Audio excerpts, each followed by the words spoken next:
Les votes des 170 journalistes pour le Ballon d'Or 2021 ont été dévoilés et il y a quelques pépites. Thierry Henry qui taquine Kylian Mbappé sur son avenir ou encore la Juve empêtrée dans un scandale à cause de Cristiano Ronaldo.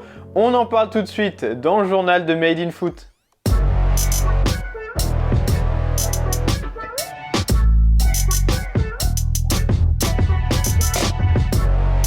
C'est un moment très attendu après chaque Ballon d'Or. Le magazine France Football a dévoilé ce samedi le détail des votes des 170 journalistes ayant participé à l'élection du Ballon d'Or 2021 remportée par Lionel Messi.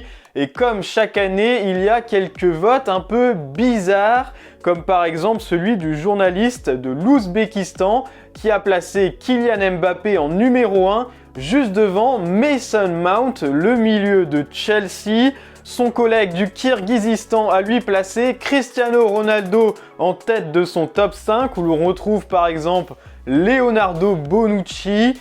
En revanche, dans leurs deux votes, pas de Robert Lewandowski ni Lionel Messi qui ont pourtant terminé aux deux premières places du Ballon d'Or. Les journalistes du Salvador et du Liechtenstein ont visiblement apprécié la saison de Raheem Sterling puisqu'ils l'ont placé à la deuxième place de leur classement derrière Jorginho à chaque fois. Le journaliste du Bhoutan a lui mis Erling Haaland et Phil Foden dans son top 4 et le Japon a réussi à placer Gérard Moreno, l'attaquant de Villarreal, dans les 5 premiers. Enfin, plus surprenant, le vote du Brésil, pourtant considéré comme le pays du foot, qui ne donne pas de points à Messi ni à Lewandowski, mais à Kevin De Bruyne et évidemment à Neymar. Alors voilà qui devrait alimenter les critiques sur le Ballon d'Or qui serait attribué par des journalistes qui ne regardent pas le foot, mais aussi que chaque pays vote pour son chouchou local. C'est le cas de l'Argentine qui a voté pour Messi, de la Pologne pour Lewandowski, de l'Italie pour Jorginho ou encore de l'Égypte pour Mo Salah, mais pas de la France. Pascal Ferré, rédacteur en chef de France Football, a donné le Ballon d'Or à Robert Lewandowski devant Messi, Benzema, Jorginho et Mbappé. Enfin, une mention spéciale pour le Vietnam et la Nouvelle-Zélande qui ont voté pour le top 5 final de ce Ballon d'Or 2021. Pour le journaliste néo-zélandais, c'est la deuxième fois de suite qu'il trouve le bon classement. En tout cas, la révélation du détail des votes ne devrait pas faire taire les polémiques après le 7e sacre de Lionel Messi, très contesté. C'est le sujet qui agite le mercato en ce moment.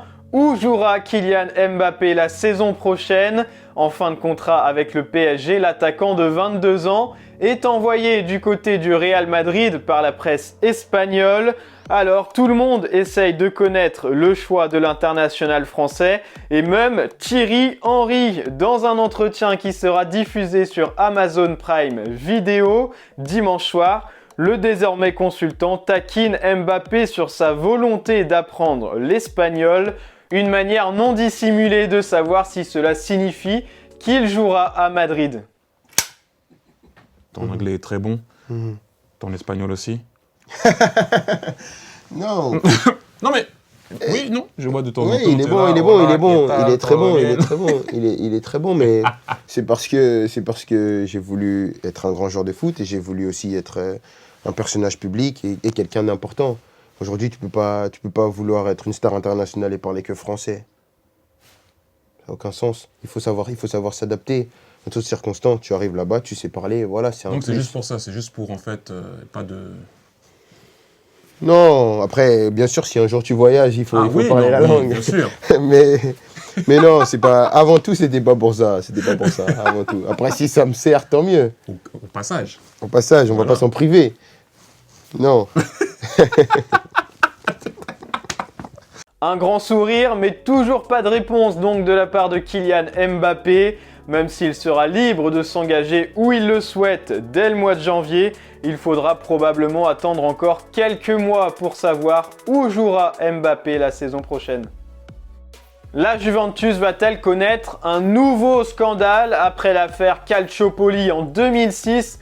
Des matchs truqués qui avaient notamment coûté la relégation en deuxième division à la Juve. C'est cette fois-ci un scandale financier qui pourrait éclater. La justice italienne s'intéresse depuis plusieurs semaines à de possibles irrégularités dans les comptes de la Juve.